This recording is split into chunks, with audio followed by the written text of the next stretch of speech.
Whether you're a skeptic or a believer, join me, Rob McConnell, as together we'll investigate the world of the paranormal and the science of parapsychology here on the X-Zone Radio TV show on XZBN and the X-Zone TV channel on Simul TV. Since 1990, the X-Zone Radio TV show has been the place where people dare to believe and dare to be heard.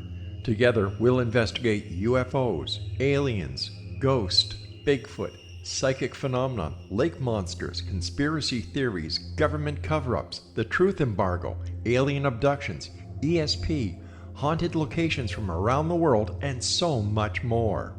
With over 28 years of broadcasting and more than 4,500 individual guests, the X-Zone is truly a place where fact is fiction and fiction is reality, as evidenced by the credibility, integrity, and professionalism of the guests that we bring to our international audience. If you have seen a UFO, had a close encounter, seen a ghost, Bigfoot, lake monster, or a story that you would like to share or have investigated, contact me, Rob McConnell, by sending me your email to xzone@xzoneradiotv.com, or you can call toll-free 1-800-610-7035, extension 143, and on Skype, X-Zone Radio TV.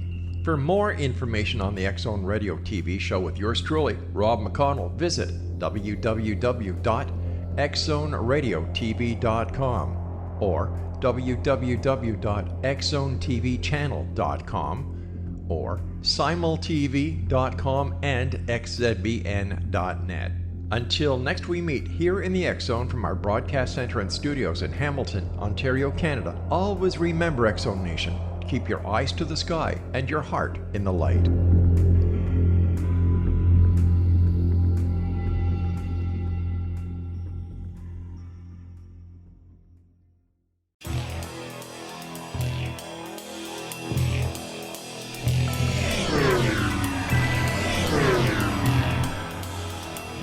This is A Different Perspective with Kevin Randle. A retired U.S. Lieutenant Colonel, Kevin Randle has been studying UFOs for nearly 50 years. Kevin has investigated some of the most famous UFO cases in the world and has been consulted for dozens of documentaries about UFOs. Considered one of the leading experts into the Roswell UFO crash of 1947, Kevin has written more than 25 books about UFOs, including the recently published Roswell in the 21st Century.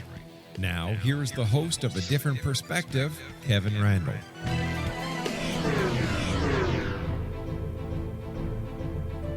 And welcome. This is, in fact, A Different Perspective, and I am truly Kevin Randle.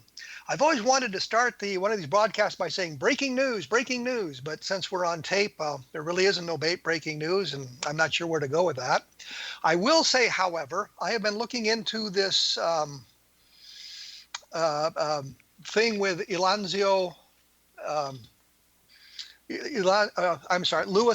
Elanzio. Got to get it right here in my head for some reason. With the ATIP and the idea that the Nimitz UFO sightings and all of that thing, and the idea that he had been a director of the program, the ATIP program, and there's some controversy about that. I've only seen a couple of things suggesting he might have inflated his credentials, but I've also seen some stuff from my friend George Knapp suggesting that he's exactly who he says he is.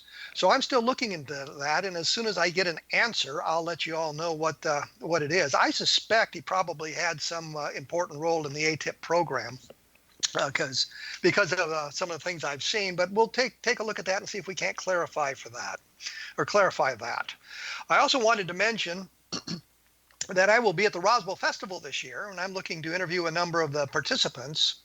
So take a look at the festival website, because it gives you a list of the speakers, and if there's somebody particular you'd like me to try to hook up with, let me know, and I'll try to do that there. I was going to interview Stan Friedman at the festival, but unfortunately, I guess that won't take place now, which is a kind of a sad situation. I also wanted to let you know that there are some other fine programs about the paranormal on the X-Zone Broadcast Network at xzbn.net, or for those of you who are in a different time zone, a different area, it's xzbn.net. And you can find a listing of those programs on the X-Zone broadcast or the X-Zone website. So take a look at that. And don't forget to take a look at the International UFO Reporting and Research Center. The website is www.uforrc.com. And having all of that out of the way now, I will announce I'm joined now by Bruce Fenton, who wrote Hybrid Human Scientific Evidence of Our 800,000-Year-Old Alien Legacy.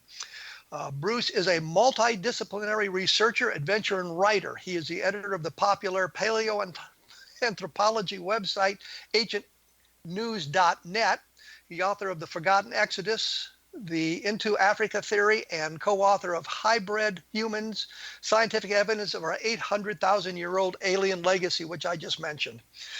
Fenton graduated from Angela Ruskin University with a higher national diploma in information systems. His expeditions to mysterious ancient ruins in the Amazon jungle and the Georgian Caucasus, and that's not Georgia in the United States, for those of you who are not paying attention, have seen him featured in the UK Telegraph newspaper and on the Science Channel. Bruce Fenton, welcome to A Different Perspective.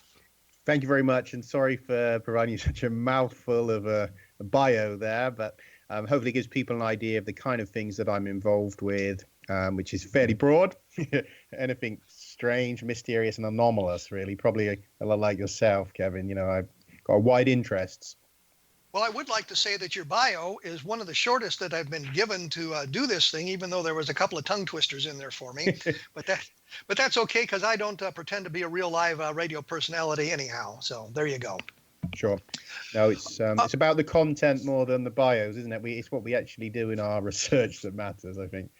Well, I think one of the things, and I've learned this many years ago, is, and it kind of brings up a different problem, which is people claiming credentials they don't have or military rank they don't have, and it's a way of kind of installing instant credibility on somebody until, of course, you check into their credentials and learn that they've kind of inflated things. So we all have to be careful of that.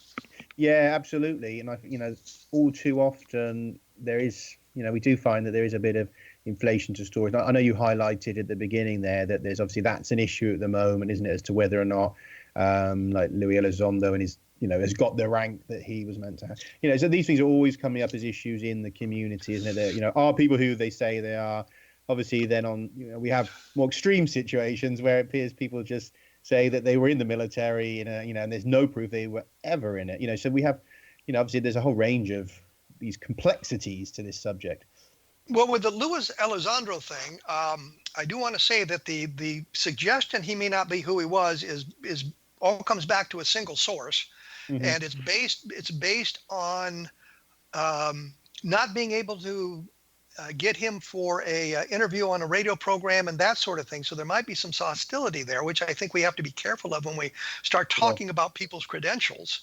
Yeah. And so that's why I've gone to George Knapp, who is involved in a lot of this sort of research and has some documentation, which I thought he was going to get to me by this morning, but he didn't get it done. So I don't have that information in front of me right now. So we have to be careful, because he may be exactly who he says he is. If people check on my background and say, well, he claims to be a lieutenant colonel from the U.S. Army, if they write to St. Louis, they're going to learn those things are true, that I can back up this claim of mine. So we have to look at all of that very carefully, which is really off topic here, because I really wanted to talk about hybrid humans.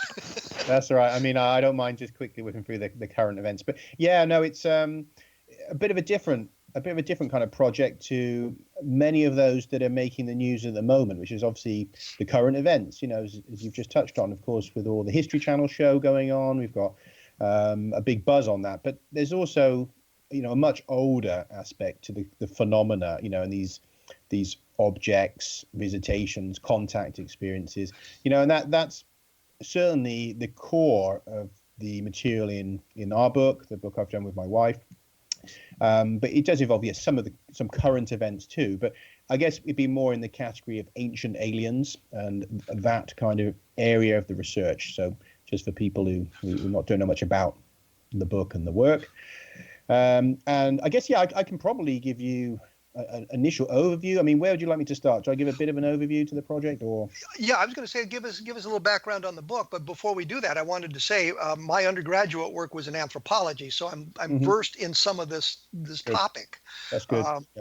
And I've of course looked at the ancient astronauts stuff quite a bit too, especially when it first came out by Eric von Daniken back in the 1960s. So anyway, your book is Hybrid Humans, Scientific Evidence of Our 800,000-Year-Old Alien Legacy. And that kind of sums it up a little bit, but give me a little bit more on it as well. Yeah, I mean, one thing people will notice from that, of course, is I'm giving a fairly specific time and a very deep time. You know, we're not talking about, you know, visitations to the Egyptians or the Sumerians or, you know, these kind of areas that have been, let's be honest, pretty well covered, you know, if not overly done in dozens of books. The idea that there was, you know, Anunnaki visitations, you know, most of your listeners, I'm sure, have encountered those subjects, you know, if not in books, then certainly on Ancient Aliens, the TV show. I'm going back way beyond that. And the reason for that, it really came out of a different project I was doing, which was, I was involved with some contact experience. My wife and I had some of our own personal, we've had a lot of strange experiences, but there was a contact type experiences going on back in 2012. You know, when you say contact type experience, you're talking about contact with aliens?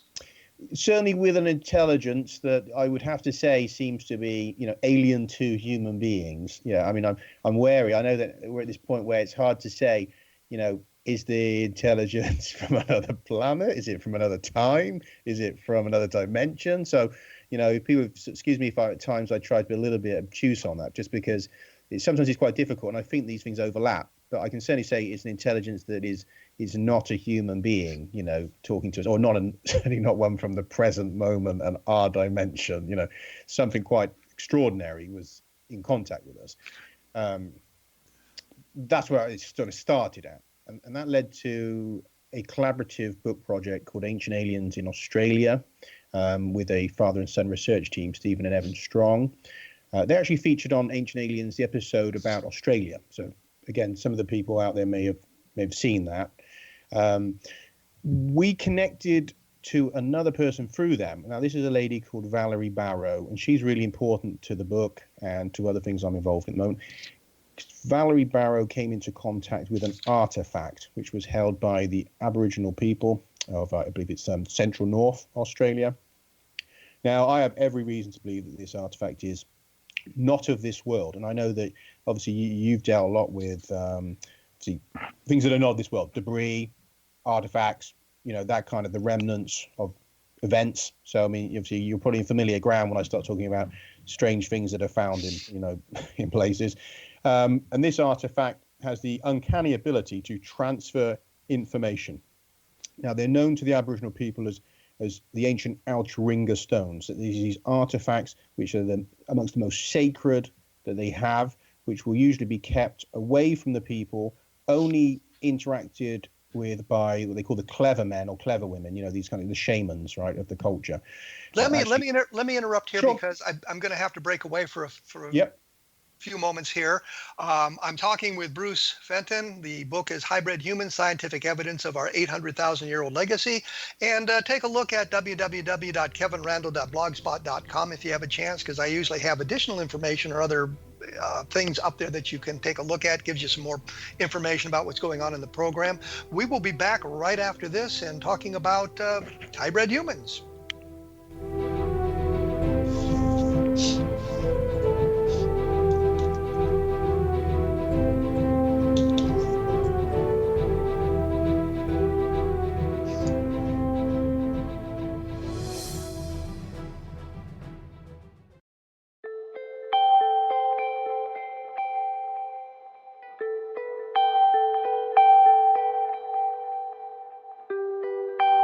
It's hard to listen to the news without realizing we're living in volatile, unprecedented times.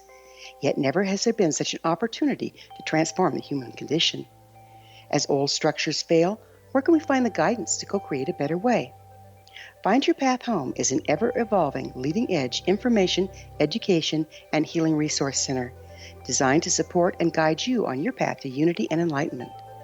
Based on sound principles employed by shaman worldwide, we provide techniques that can support you through the current transitions, offering online shamanic classes, international long-distance shamanic healing sessions, complimentary Mission Evolution radio episodes and Stairway to Heaven TV vignettes, seminars, retreats, and much more.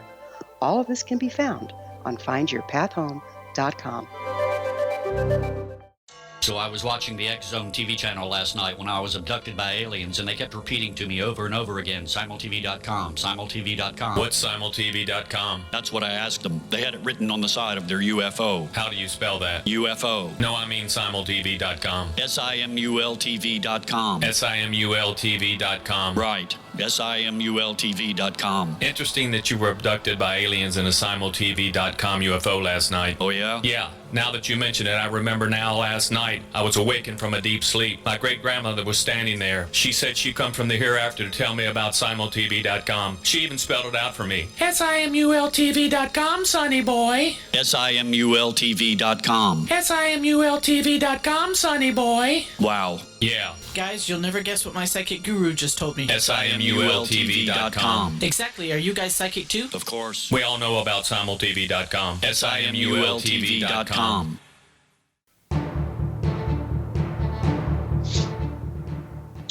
I am here with Bruce Fenton, the author of Hybrid Humans, Scientific Evidence of Our 800,000-Year-Old Alien Legacy and When We Broke. We were talking about his adventures. Did you go to Australia? You went to Australia to interview the people, correct? I've met with Valerie in Australia. I was living in Australia for a little while. Okay, and you were talking about artifacts that the Aborigines used to communicate or transfer knowledge, information? Yeah, basically there was an artifact, which if people want to go away and have a look at it, they can Google objects called Chiringa stones, right? But the legends are that amongst these, there are some truly ancient artifacts, the original Chiringa stones, which are considered to have been left in the dream time, the creation time when the first humans were made, engineered, created by these visiting beings, right? So they talk about these objects as having a kind of consciousness and that they can interact with people. So this is in the mythology. But what happened is one of these artifacts was basically brought to the house of a lady called Valerie Barrow, who I mentioned just before, and she was asked to caretake it whilst the person who had it with her was trying to locate the tribe who it should go back to, right? But what happened is whilst it was in her house, it began communicating with her. She started getting in a whole load of information in her head. This is voice to skull type, what we call technology, if we like. I would say it's a voice to skull technology, that this thing began to actually relay information about human history, explaining a whole lost chapter, basically a visitation hundreds of thousands of years ago by a highly advanced extraterrestrial race who went on to engineer early hominins to create the ancestors of modern humans. So we're going back hundreds of thousands of years. So when you're saying hybrid humans, you're not talking about Homo sapiens sapiens. You're talking about the hominid ancestors of the Homo sapiens, of our race. Yeah, the initial hominin that's being engineered, that's right, is not a Homo sapiens. This is the origins of Homo sapiens, including Neanderthals, Denisovans, all large-brained members of our human family are, in my view, and from the evidence I've collected, the results of this visitation 780,000 years ago. And I can be quite precise on this. So the information came from an artifact that Valerie Burroughs had, and it communicated that information directly to her? It did. And the thing is, obviously, the initial thing people think, well, okay, here we are with the woo, the woo-woo. But the way I looked at this was, there was a whole load of information. She published a book back in 2003 called Altringa, When the First Ancestors Were Created. So there was a lot of information. It's obviously time-stamped. I know that she can't have got anything from the present time because it's published 2003, which is helpful.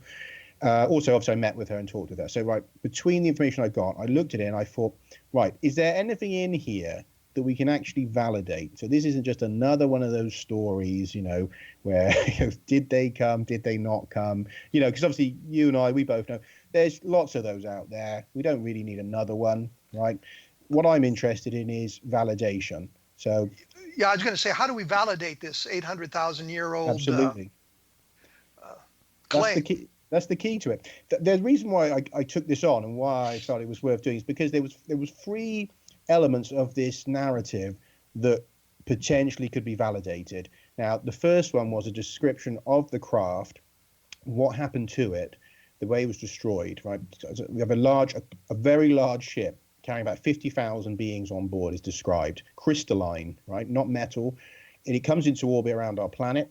There is an event where it's destroyed. It's described as melting and raining down across a large region, right? So the first thing I'm thinking is, okay, can I find any debris from this craft? Because, of course, that's a massive tick if I can match melted crystalline debris from an orbiting object in the remote prehistory, right? So that was the first one. The second one that I wanted to match is there's a description of 5 years after this event, there is a multi-directional asteroid bombardment of planet Earth, which is deliberate. This is not a meteorite swarm. This is a revenge mission for the destruction of the mothership. Then there is a third event, which is the engineering of the ancestors of Homo sapiens at the same time period. So I'm looking, of course, to validate these three things, and they must all line up in time, not just all have happened, in reality, but also line up to the same time. So I quietly went about doing that, and I'll tell you now, if I hadn't been able to validate any of this, I would not have written a book, and I wouldn't be on your show talking to you, because I don't like to unnecessarily embarrass myself by coming out with something that has no basis. So I'll start by saying that that's where it begins, and I've validated all three of those. Okay, the finding of the crystalline debris. Let's talk about that. How did you validate that? What proved that to you? Right. So I knew approximately where I wanted to look, because amongst the information was also the claim that the survivors came down in Australia, right? So I'm thinking if you have a large craft, it's destroyed in orbit, that the survivors are going to come down more or less straight down, in the way that you're coming from a disaster. They're trying to reach the surface as quick as they can. So I'm thinking, well, this craft is likely to have been destroyed in geostationary orbit above Australia, right? So is there any debris that matches up to the destruction of a large crystalline artifact in orbit? Crazily enough, went into the NASA papers, and what you find is that they say around 780,000 years ago, it seems that there was a large object in orbit, like they consider it a natural moon, but an object made of around 80% silica. Now you think of that for a natural moon, around 80% silica, and that it, for some reason, breaks up. Pieces of it rain down across Australia, and we have something called australite tektites, right? And they have an unusual composition. We know they're extraterrestrial. They also have an unusual form, which is called a tektite button. It's unique in the geology of our planet in all 4.5 billion years. So whenever you have a unique in 4.5 billion years, you have an anomaly. And of course, in our fields, anomalies is really what we're looking for. But isn't it possible that this was in fact a natural phenomenon, a natural orbiting thing, a natural moon, as opposed to an alien spacecraft? Well, there's a couple of reasons why I'd say not. Firstly, NASA tells us that the silica that is left over is from melted quartz, right? And quartz doesn't form in space, in meteorites and comets. It only really forms in planetary systems, right? So that's straight away you've got a problem there, because if you've got something that's 80% quartz, the silica is from melted quartz. There's no known bodies like that. We don't get quartz asteroids or quartz meteorites, raining down. So that in itself, again, you've got a giant anomaly.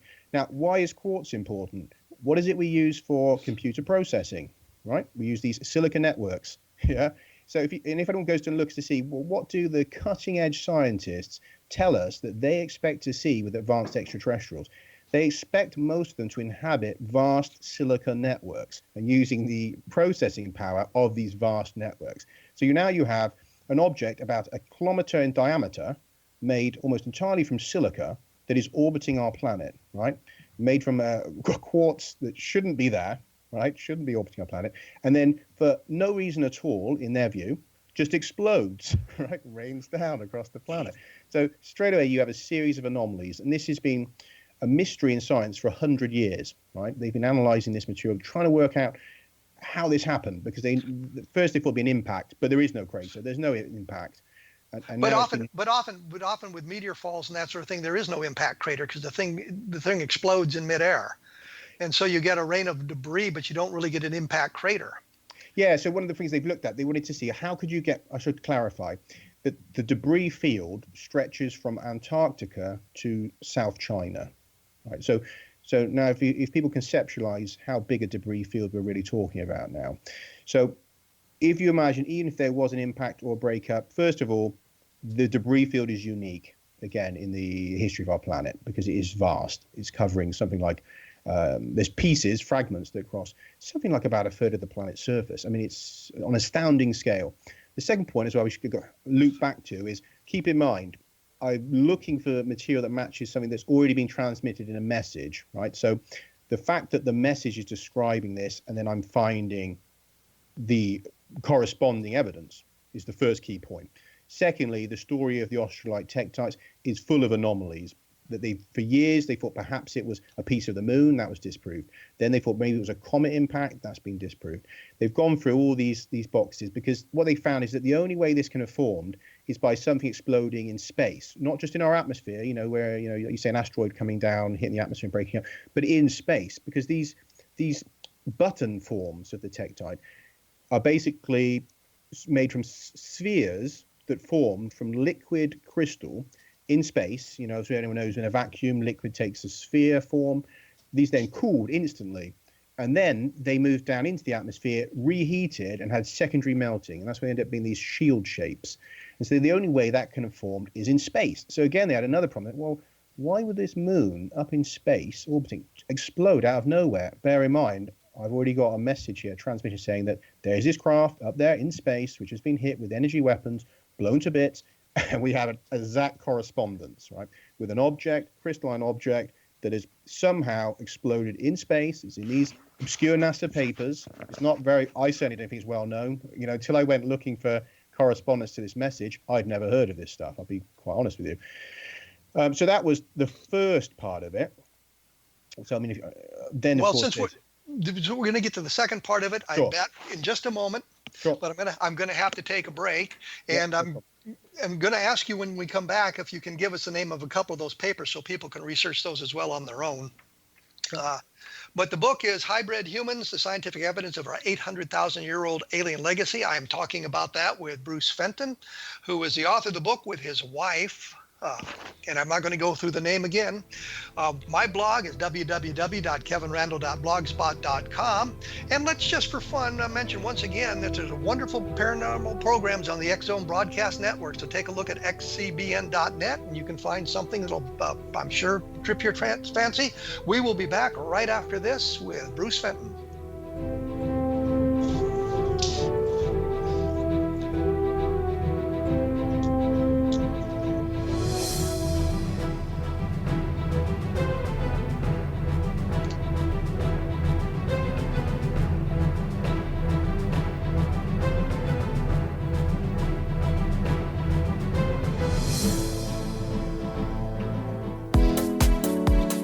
How would your life change if you could develop the business and personal skills that you need in order to make more money? Do you want to learn how to achieve your big life goals faster?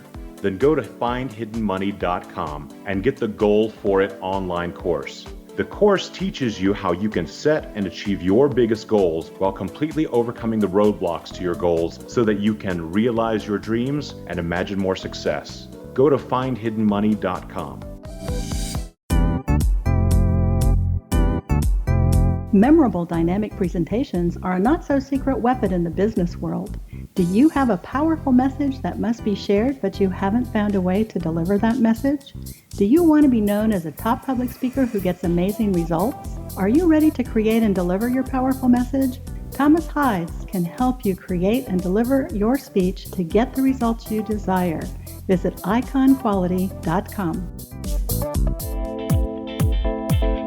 Did you expect your business to flourish, but instead it plateaued or didn't get off the ground yet? Would you like to achieve massive goals and discover new sources of income within your business? When you're ready to experience that type of success with fast results, Cindy Hendricks is the business coach for you. Her work with entrepreneurs and business owners has been life-changing.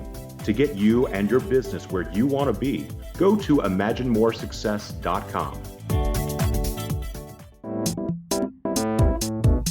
Has the fear of public speaking stalled your business or personal life? What would you give to develop and maintain supreme confidence? Have an invaluable private program to always perform at your best. Imagine how you would feel. You can have all that and so much more today with Thomas Hyde's life-changing course called Number One Fear Unleashed. Visit numberonefear.com and be liberated from your fear of public speaking.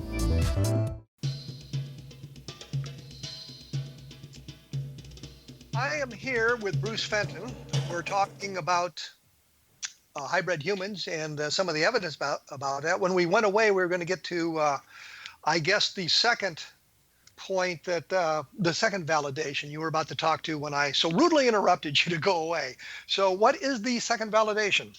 Sure. Okay, so we're told that after this event, the destruction of this craft, survivors reaching the planet's surface, there is a decision made, which is that they can no longer colonize this planet. This is a colonizing mission, right? They can't do that. The main ship's been destroyed. What they decide instead is they're going to modify an existing hominin. But 5 years after this decision is made and this event has happened, another group arrives at our planet that is connected with them. There's an alliance, is described. Different beings in an alliance out there in the cosmos, various kinds. Some of them multi-dimensional, some of them biological, some of them crystalline. As weird as people could think. There's this alliance described. Another group, these entities who are humanoid but cat-like humanoids, arrive, and they are more militaristic than the colony ship. These are kind of police, if we like, for a better word, or military that's used.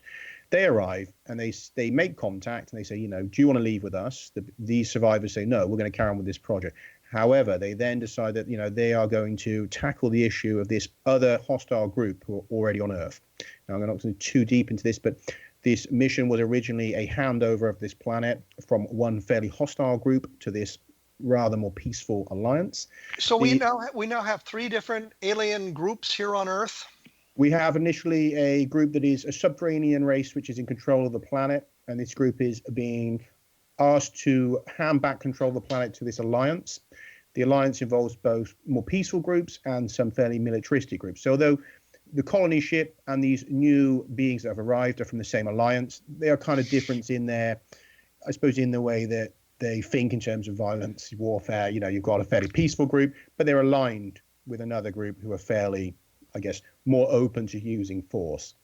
And so these ones turn up. They make it quite clear to the subterranean group, leave the planet, or we're going to begin a planetary bombardment of your bases. We're going to root you out. It's not going to go well for you. And they explain that what they use is they don't just, come down laser fire. That makes nice movies, but that's not what they do. They drag in asteroids and large bodies from around a planet, pull them in, and they can bombard a planet. And they specifically describe the ability to be able to crack open a planet and destroy it from space. So you think of that, it makes our weaponry sound like pea shooters.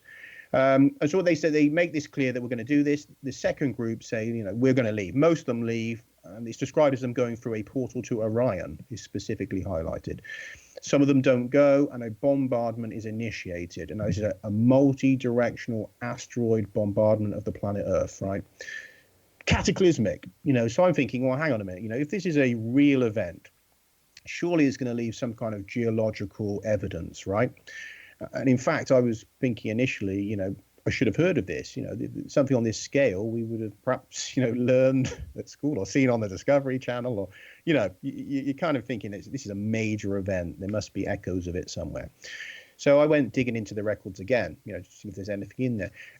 What really blew my mind here is that there wasn't any real papers out there, but what I found it was actually quite a recent news article. Now, this is going back to 2015, I think it was. A German geological team had uncovered evidence of a multi-directional asteroid bombardment of our planet, and the timing of it, 780,000 years ago, matches the timing of the australite material that I've discussed already, 780,000 years ago. Hand in gloves on the dates, hand in gloves match between this transmission and the evidence. Turns out that, I think they hit in Africa, Mexico, down in Tasmania, I think there's another couple of sites where these came in. The geologists researching it have suggested that the objects are different in their chemical composition. So they're not from a singular body breaking up, and they're not from, we see a normal swarm, because obviously they're hitting from different directions at the same time, right? So that in itself obviously is really anomalous, because you don't expect to have a multi-directional bombardment anyway. But let me say this, and Sure. coming from a science fiction background, bombarding a planet with asteroids is a key way of destroying a planet in science fiction. You know, basically throwing rocks from the sky is what we call it. There was a movie, This Island Earth, where one planet was bombarding another with asteroids. So this is not a concept that is new. This is a concept that goes back into the 1950s with the idea of bombarding a planet. So I just don't see where this is, I mean, a major validation for the idea. Because it's in the transmission. That's what I'm telling you. And this second point is, it's impossible that Valerie could have known this, because bear in mind, she has published this transmission in 2003, and nobody knew this had happened until 2015. So how can she know that this has happened at that time? And I'm saying this is something that's old in science fiction. I don't see that as a major validation. I'm sorry. I can't. Well, let me go back.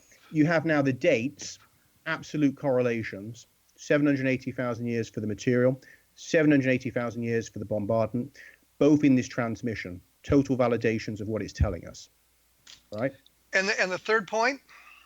So the third point is, of course, then the creation of Homo sapiens. And how does that validate the story? Right. So the survivors are working on modifying existing hominins, right? So what we have at that time are, of course, we have a large, widespread population of Homo erectus. We also now know that there were a population of smaller hominins, which are now what we call the predecessors to Homo floresiensis, and some of these early Homo that we find now that have been recently being found up in the Philippines, that we know that there has been a population of what seems to have been Australopithecines that made their way all the way down to Southeast Asia. So we've got at least two fairly widespread hominin populations at that time, right? We have the Homo erectus and these early diminutive hominins, very alike to Australopithecines, okay? Which the Australopithecines are supposedly some of the direct descendants to the Homo sapiens. Yeah, it's generally considered that one of the Australopithecines is the likely ancestor of Homo. That's right. So we've got a population of these. At that time, that's what we have, right? We don't have, obviously, Homo sapiens, there's no Neanderthals, anything like that. But what we do find is that at that period is when we start to get a load of anomalous changes in the genome, right? Again, at this same period, we find that there is a sudden fusion of two chromosomes, a head-to-head fusion that gives us chromosome 2, right? Chromosome 2 is interesting because we have not only a head-to-head fusion, but it's on an active gene, a gene which is to do with the brain, the reproductive system, the immune system, systems you want to get at if you're engineering a new hominin.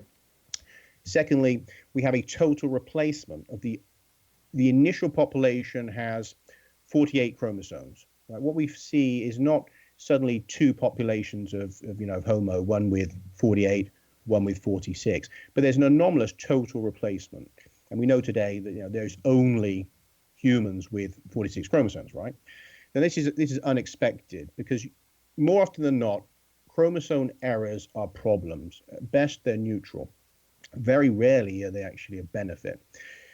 Scientists tell us then to have this kind of total replacement, it indicates that there must have been a huge benefit to this change, firstly. Also, that it must have initially happened in a fairly small, isolated population where it could become persistent.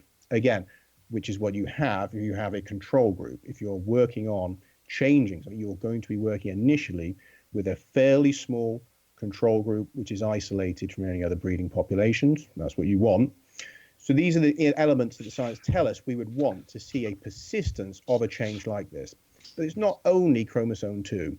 We also see around the same time the sudden emergence of a number of really important brain genes. Now, some of these are described in very strange ways. There's one which is described as having appeared suddenly out of junk DNA, or what's called non-coding DNA, right? Just appears. They don't know how.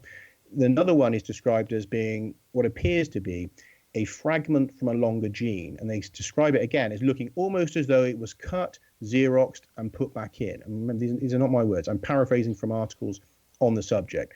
So clearly, articles where? science papers, science articles on the subject. Okay. So what you find is that, again, they are referenced in the book, like reference. People want to go where they can find the references. So what they find is not only that, and then you have these mysterious genes, and you have the anomalous sudden increase in cranial capacity, which suddenly rockets off. And again, if people do Google cranial capacity increase in early humans, you'll see the chart. It really accelerates at a crazy rate, and that's from approximately 800,000 years ago.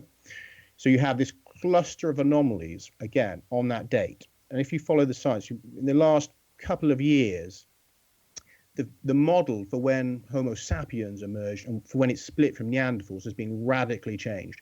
It used to be considered that we diverged away from Neanderthals about 300 to 400,000 years ago, and that our common ancestor emerged about 500,000 years ago or so. Now, in the last 2 years, that's been radically changed by finds particularly in Spain at the Cima de los Huesos site. But anyway, what they've come to the conclusion of is that really this divergence has happened closer to 750 to 780,000 years ago. And a more recent article that people may have seen is based on teeth, hominin teeth.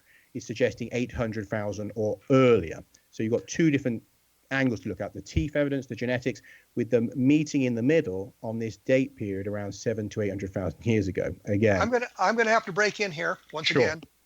The book is Hybrid Humans, Scientific Evidence of Our 800,000-Year-Old Alien Legacy. I'm joined by Bruce R. Fenton, who's talking about this and presenting some of the evidence. I also suggest you take a look at www.kevinrandle.blogspot.com, where there'll be a little bit of additional information if you want to take a look at that sort of thing. We will be back right after this, and stick around.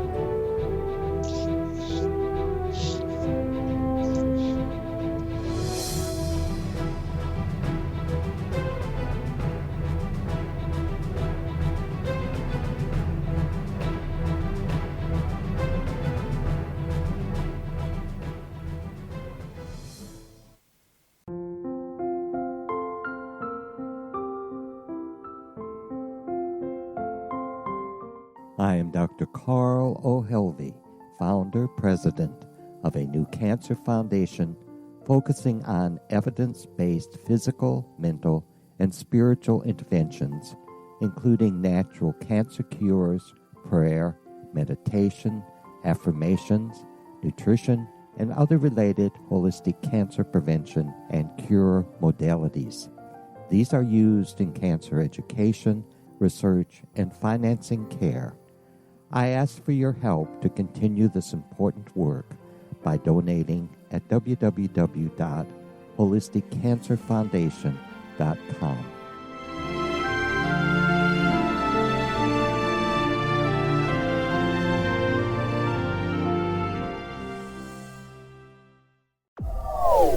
They are here, and they've been here for thousands of years, making their presence known in the shadows. They might be seen by a lonely motorist on a deserted road late at night, or by a frightened and confused husband in the bedroom he is sharing with his wife. But who are they? What do they want? Why are they here? Perhaps most concerning, has the government been aware of their presence all along? The new book by Ellie Marzulli, UFO Disclosure, the 70-Year Cover-Up Exposed, delves into the world of UFOs. Can full disclosure be soon? Order now and receive a free hour and 37-minute DVD on the UFO phenomenon. UFOs are real. Get both the book and the DVD, a $40 value, for only $19.99. To order your book and DVD today, go to lamarzulli.net. That's LAMARZULLI.net.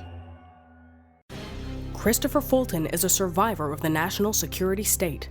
All he wanted to do was preserve history when he acquired a Cartier watch from the estate of President Kennedy's personal secretary. But that simple act set off a terrible chain reaction. He was pursued by the U.S. Justice Department and the FBI, thrust into the middle of the U.S. government's Assassination Records Review Board, even monitored and pursued by the Russian government. All because that Cartier watch was the missing link of evidence, a timepiece worn by JFK that fateful day in Dallas, a link resulting in Christopher being incarcerated and attacked for 9 years years because he opened a hidden chapter in history. The intriguing journey outlined fully in Christopher Fulton's memoir, The Inheritance, is available now through TrineDay.com or Amazon.com. The Inheritance, Poisoned Fruit of JFK's Assassination by Christopher and Michelle Fulton is a must-read, an incredible tale of how easily our own government can overrule justice. The Inheritance, Poisoned Fruit of JFK's Assassination. I'm here with Bruce Fenton. We're talking about the scientific evidence of our 800,000-year-old alien legacy. And I do have a question. It may sound a little rude to you, but I don't find the validation to be completely persuasive. Is there additional information that I'm missing? I'm going to have to put it back to you and just say, why is that? Because I'm not following. If you see what I'm saying, is that this is a transmission that has happened many, many years before this evidence existed. So for someone to have faked the transmission, it doesn't make sense because they couldn't have supported this at the time. So this can only be validated now, years later. So we have a time-stamped transmission, which has proven to be accurate. But I guess my problem is we're talking about an artifact communication with Valerie Burroughs. She said a couple of things, and which is written a book, because it's quite a lot of things. Understood. But it's the validation seems to be things that could, I guess, exist in the natural world. It doesn't necessarily require alien visitation for that to happen. That's what I'm getting at here. You know, you talk about the bombardment of the planet, for example, but that could be just a natural occurrence that is coincidental with the time frame that she set up. Don't you find it a remarkable coincidence that all three of these events happened at 780,000 years ago? Three hugely anomalous events, all on the same moment in time. I find it interesting, but I just don't find it overly persuasive. I guess it's interesting enough to me that I want to follow up on it and learn a little bit more about it. Sure. But I also have looked at in my investigations of UFOs, frankly, and I've gone through the same thing with other cases and other things where you seem to have validation, and as you check out that validation, you learn that it's not quite what it seems to be, and there are in fact coincidences that lend to this validation. So I get that she wrote the book in 2003, and some of this scientific evidence did not come into the forefront until after her book had been published, which is a wonderful validation of her book, I guess. But I don't understand. I guess I'm a little bit confused about how this validates alien visitation.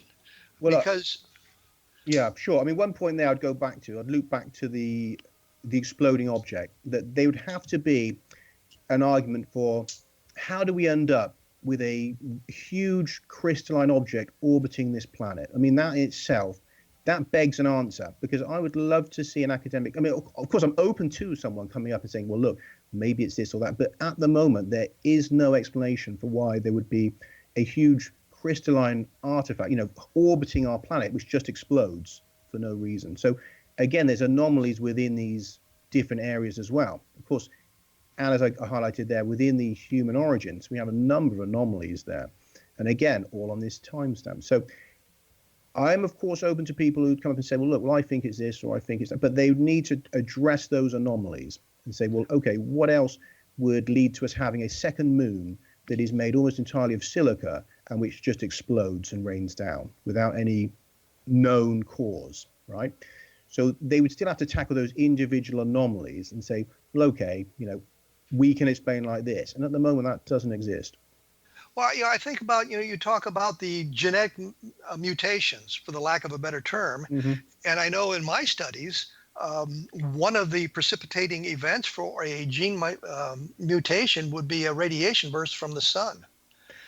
And that would cause all kinds of different, I guess, mutations, and only the ones that are beneficial to the race would persist, and the others would basically die out.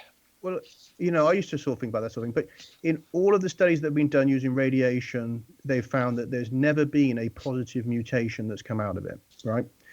Never. That's in all of the experiments that have been done. So although that in the past, I used to think that, could the solar radiation cause some kind of mutations? Because we know there's been major solar events. But in all trials done so far, it's either a neutral or negative results from radiation involved in mutations. So that's problematic. So for us to get so many positive changes, clustering is very unlikely to be something like radiation, where we know it's nearly always harmful. So the suggestion is the genetic mutation had to be directed by an entity. Well, I'll give you a more specific example, right? I know we haven't got much time, so I'll try and focus on a very specific Okay. one. Right, I appreciate there's an area called human accelerated regions. This is really cutting edge. So if people want to Google that, by all means. There is a particular stretch of code. I'm going to say there's a couple of hundred of these human accelerated regions. There are areas that have gone through radical changes in a very short period, which haven't been explained by science. There's a big mystery. One of them is 108 DNA letters long. And if you compare it, this same strip in a chicken and a chimpanzee, which are separated for 300 million years, you'll find there's a 3-letter difference. So they're called highly conserved regions. They very rarely change. 300 million years, 3 changes.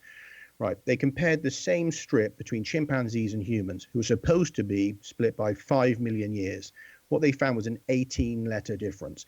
The statistical analysis at the moment is that there's a 0% chance of that happening by any understood evolutionary mechanisms, right? So this is a glaring problem in science right now. You've got a couple of hundred of these, right? And they're nearly all to do with the brain, the advantages that humans have got, and they go totally against all the known mechanisms of evolution. So those, if you want, are the most glaring anomalies, because nobody knows how we've ended up with a couple of hundred of these, and they go against all the pressures that we understand in evolution to conserve these really important segments of code that it seems as though something, we can call it a something or somebody, has managed to undo that and allow a very unique set of changes only in human beings, right?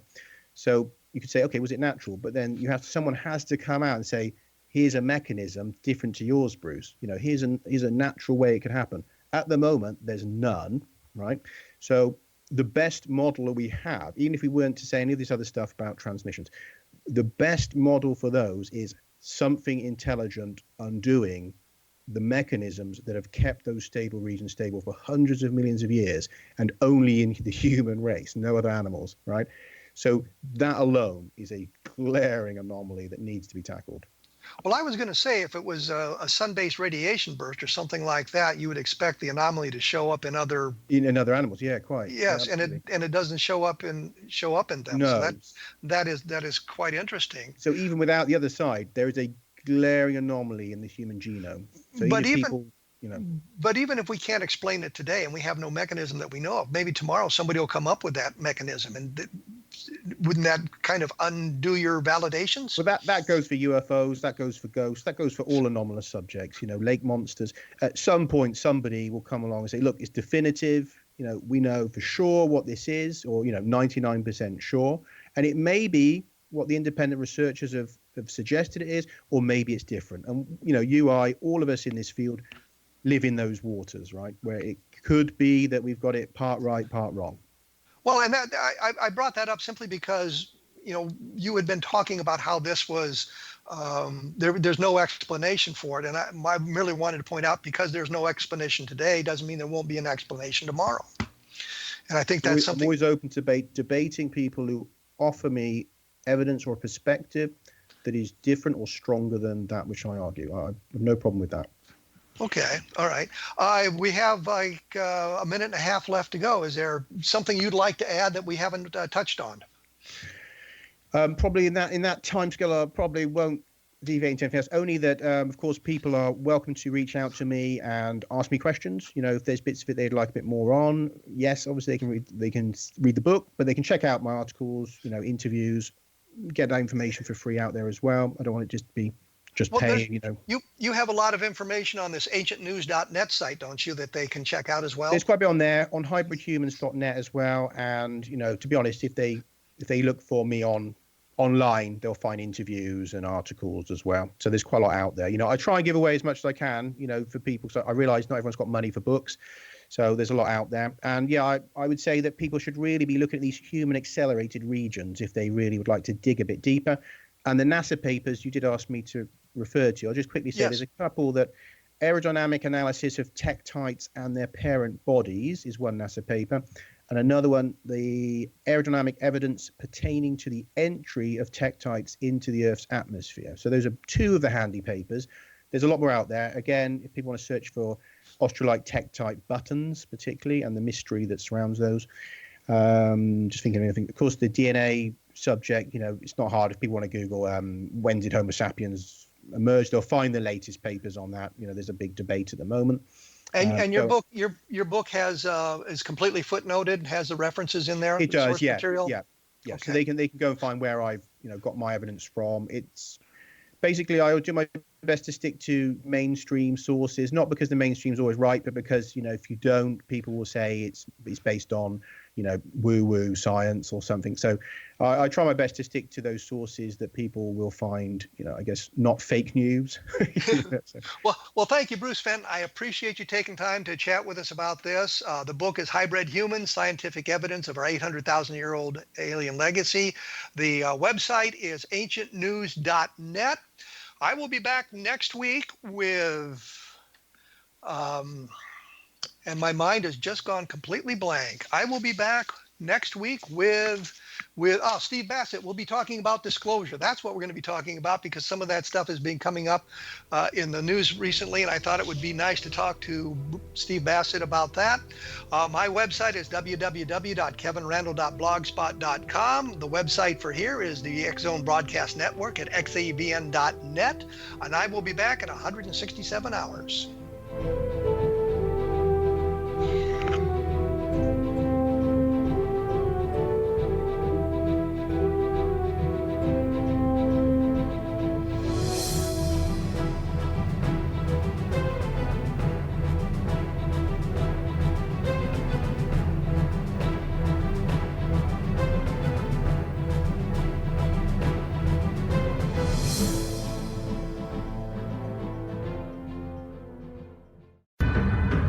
If you are looking for a safe, zero-calorie natural option to the harmful artificial sweeteners on the market today, Just Like Sugar is what you're looking for. Just Like Sugar is a wonderful natural alternative for those health-conscious people who choose a calorie-restricted diet with a great, pure, sweet flavor that tastes just like sugar. Just Like Sugar is a great natural option for people suffering from diabetes and may be useful in restricted diet programs where standard sugars are not allowed and does not cause a laxative effect of some other sweeteners. Just Like Sugar comprises a perfect blend of chicory root fiber, natural calcium, natural vitamin C, and Just Like Sugar's sweetness comes from the natural flavors from the peel of the orange. Just Like Sugar is a natural alternative to harmful artificial sweeteners and will change the way that you believe all natural sweetener products taste. Just Like Sugar is available at your local Whole Foods markets, Wild Oats markets, Henry's, Sun Harvest, and many other fine natural food stores in the U.S., Canada, and worldwide.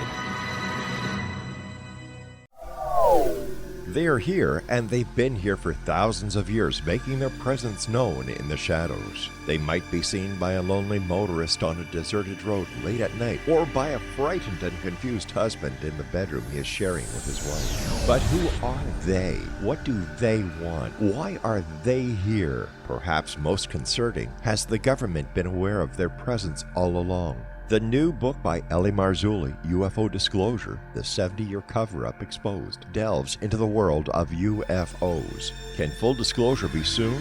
Order now and receive a 3-hour and 37-minute DVD on the UFO phenomenon. UFOs are real. Get both the book and the DVD, a $40 value, for only $19.99. To order your book and DVD today, go to lamarzulli.net. That's LAMARZULLI.net.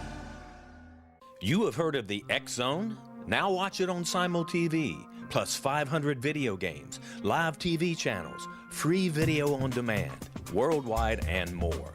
Does this sound like tomorrow's television? Well, it is, but you can have it today, right now. It is Simul TV. Simul TV offers what the others only wish they could provide. 15 exclusive channels like X-Zone, Sci-Fi, and Horror. We are worldwide. No other provider offers that. 500 built-in video games. No need to have an extra expensive system. We have them included. Free video on demand. Live streaming events from around the world. Interactive online network, and much more. Tomorrow's TV today. Simul TV. Sound too good to be true? Well, it's not.